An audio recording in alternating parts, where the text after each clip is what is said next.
Ada sebuah hotel misterius di kota Luyu. Kamar 1408 tidak boleh dibuka. Kamar ini dibuka dari tahun 1912 sejak hotel didirikan. Total ada 56 orang yang meninggal, bunuh diri dengan melompat, atau menggantung diri. Tidak ada yang tahu apa yang terjadi di kamar 1408. Untuk mencegah banyak tragedi, hotel memutuskan untuk menutup kamar ini. Tetapi ada seorang penulis yang menulis cerita hantu. Dia telah mengunjungi rumah-rumah berhantu di seluruh negeri, tapi tidak pernah melihat hantu. Dia tidak percaya dengan hantu. Mendengar kamar hotel ini, dia segera ke hotel itu, dan check-in di meja resepsionis. Tetapi diam-diam dia telah menelpon manajer hotel. Pria itu tersenyum, dan berkata bahwa kami akan meningkatkan Anda ke suite presidensial. Penulis mengatakan bahwa saya ingin kamar 1408, manajer memintanya datang ke kantor untuk mengobrol, dan merubah senyumnya. Saya dengan sungguh-sungguh meminta agar Anda tidak tinggal di kamar itu. Penulis tidak berkompromi. Manajer mengeluarkan buku catatan tebal. Anda dapat melihatnya. Korban pertama, meninggal pada tahun 1912 setelah pembukaan hotel. Dengan memotong tenggorokannya, penulis terus membalik setiap halaman. Ini adalah tragedi yang berbeda. Manajer mengatakan bahwa tidak ada yang melewati itu selama 1 jam. Dia lebih tertarik, mengatakan bahwa dia harus tinggal. Jika tidak saya akan menuntut Anda. Manajer hotel. Manajer akhirnya setuju. Manajer mengantarnya ke atas. Penulis bertanya apakah kamar kotor. Manajer menjawab kami akan membersihkannya setiap bulan. 3 orang secara bergilir, tidak boleh lebih dari 10 menit. Pintu harus dibuka. Tapi mesti begitu. Selama beberapa tahun seorang pekerja wanita menunggu di kamar mandi. Dia menunggu sampai orang keluar. Matanya hilang. Sampai di lantai 14. Manajer memperingatkan penulis untuk tidak masuk kamar itu. Sayangnya dia masih menolak. Time sama dengan 0.4s, lebih besar dari dia ditinggalkan sendirian. Dia mulai berjalan menuju 1408. Dan membuka buku catatan sambil melihat gambar-gambar di masa lalu. Gambar-gambar itu lebih menakutkan dan berdarah. Dia terpesona oleh buku itu. Tiba-tiba, dia menyadari bahwa dia sebenarnya telah kembali ke pintu masuk lift. Tetapi ada kekuatan dalam kegelapan. Dia menutup buku, dan fokus berjalan ke kamar 1408. Sebelum masuk, dia melihat seorang ibu di kamar sebelah dengan bayi. Kelihatannya dia tidak aman. Akhirnya dia tiba di kamar 1408. Memasukkan kunci, memutar kunci, membuka pintu, menyalakan lampu. Semuanya normal di dalam ruangan. Pria itu mencibir, menutup pintu dan melihat-lihat isi kamar. Mulai dari TV, tisu juga normal, kulkas juga normal. Hanya radio yang tidak biasa. Di atas karpet ada noda aneh dan gambar lukisan juga sedikit tidak biasa. Lalu dia membuka jendela, melihat keluar. Di luar tampak normal. Tiba-tiba, radio berdering dengan sendirinya. Membuatnya kaget. Pria itu membalikan kepalanya dan melihat. Sialnya, tempat tidurnya ada kotoran. Ia merasa ada seseorang di kamar itu. Jadi dia harus waspada. Tidak ada seorang pun di mana-mana. Dan saat ini dia menemukan bahwa tisu toilet di kamar mandi benar-benar menghadap ke mahkota. Dan udara semakin panas dan panas. Dan menemukan bahwa AC rusak. Jadi dia menelpon resepsionis untuk meminta mereka memanggil pekerja pemeliharaan untuk datang. Mereka setuju. Pada saat ini, pria itu penasaran dan mematikan lampu, memegang sinar ultraviolet. Seluruh ruangan benar-benar penuh dengan noda darah. Nyalakan lampu, dia menemukan ada yang aneh dengan lukisan. Dia menurunkan lukisan itu. Tiba-tiba ada yang mengetuk pintu. Ternyata adalah pegawai pemeliharaan. Dia membuka pintu, tapi petugas itu enggan masuk ke dalam. Dia bilang, saya akan mengajari Anda. Caranya, pria itu akhirnya memperbaiki AC sesuai dengan instruksinya. Kemudian dia berbalik, petugas pemeliharaan menghilang, dia menutup pintu.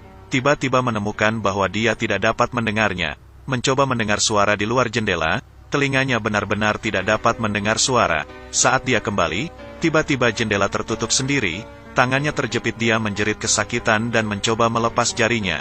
Tangannya mulai berdarah, dia pergi ke kamar mandi, menghidupkan keran untuk membasuh jarinya. Tiba-tiba air keran menjadi panas, dia ketakutan.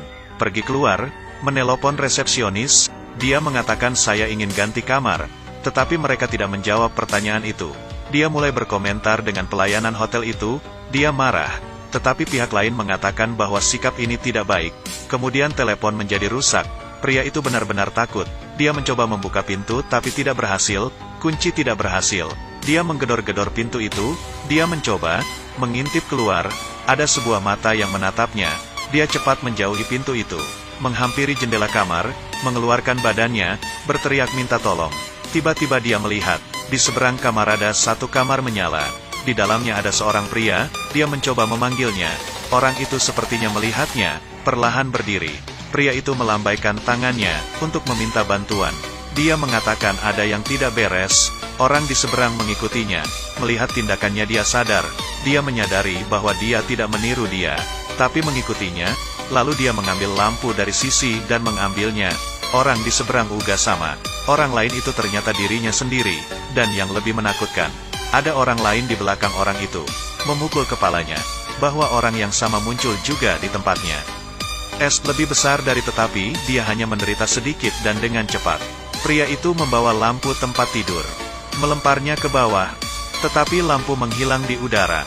Dia sangat khawatir. Dia berusaha mati-matian untuk mengatakan pada dirinya sendiri semua adalah halusinasi.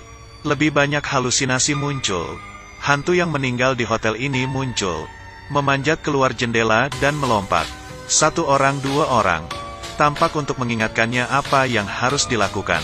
Pria itu tidak mau berkompromi.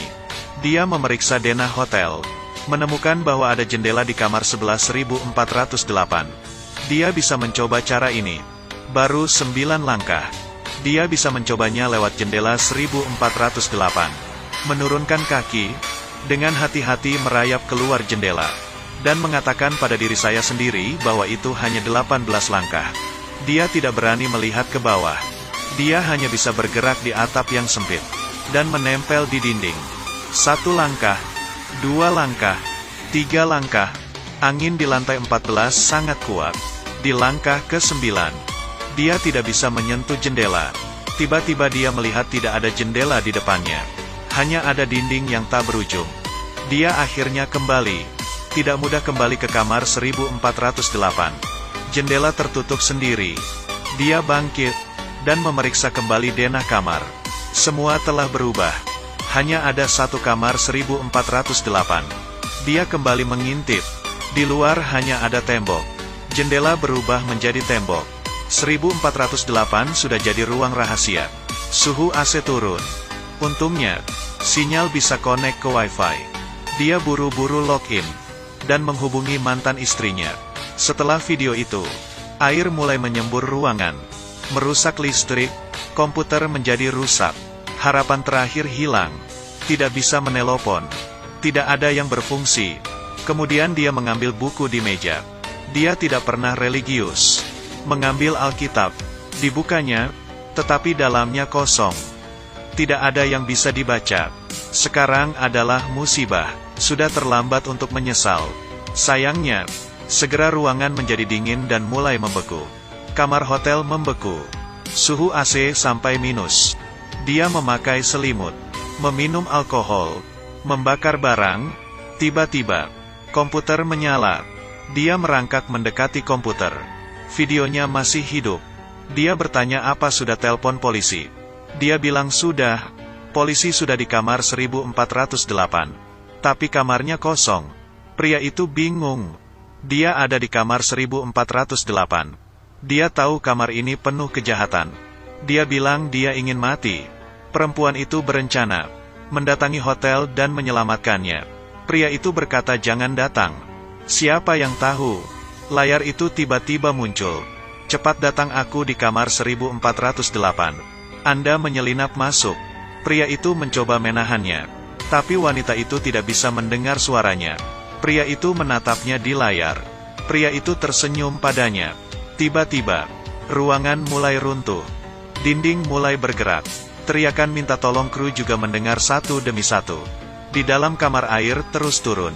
Pria itu bangkit, memukul lukisan, Air mengalir keluar dari lukisan dan membanjiri ruangan. Pria itu berangsur-angsur kehilangan kesadaran. Akhirnya dia tersadar. Dia ada di rumah sakit. Semua orang sangat gembira. Pria itu merasa tenang. Segala sesuatu tentang 1408 hanyalah mimpi buruk. Pernahkah mereka mendengar tentang hotel itu? Perempuan itu menjawab tidak. Jadi itu hanya mimpi. Kehidupan pria yang kembali ke jalurnya. Dia mengesampingkan kematian putrinya. Mengambil inisiatif untuk kembali dengan mantan istrinya. Pengalaman 1408 ditulisnya menjadi sebuah buku. Dia membawanya ke penerbit. Di kantor pos. Tiba-tiba dia menemukan bahwa petugas kantor pos adalah petugas hotel. Kemudian terjadi hal yang luar biasa. Semua orang di kantor pos sibuk menghancurkan tembok. Ada tulisan di dinding. Ini adalah kamar 1408. Ternyata, semua orang tidak pernah meninggalkan ruangan. Saat ini, ruangan telah menjadi reruntuhan yang terbakar. Putrinya yang sudah meninggal muncul. Dia meneteskan air mata dan memeluknya erat. Tidak lama, putrinya kembali mati. Pria itu tidak bisa terima. Kenapa putrinya harus mati 2 kali? Pria itu menghancurkan barang-barang di ruangan yang begitu kejam. Kemudian, penghitung waktu berakhir. Dia bertahan selama 1 jam.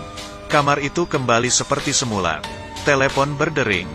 Pria itu mengangkatnya. Ada suara di telepon. Berkata, bahwa jam ini akan memulai kembali putaran tak terbatas.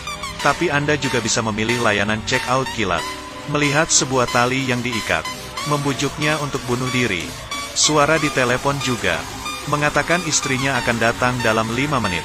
Pria itu marah. Bahkan jika dia meninggal, dia akan merusak ruangan ini. Pria menghabiskan seluruh hidupnya melarikan diri.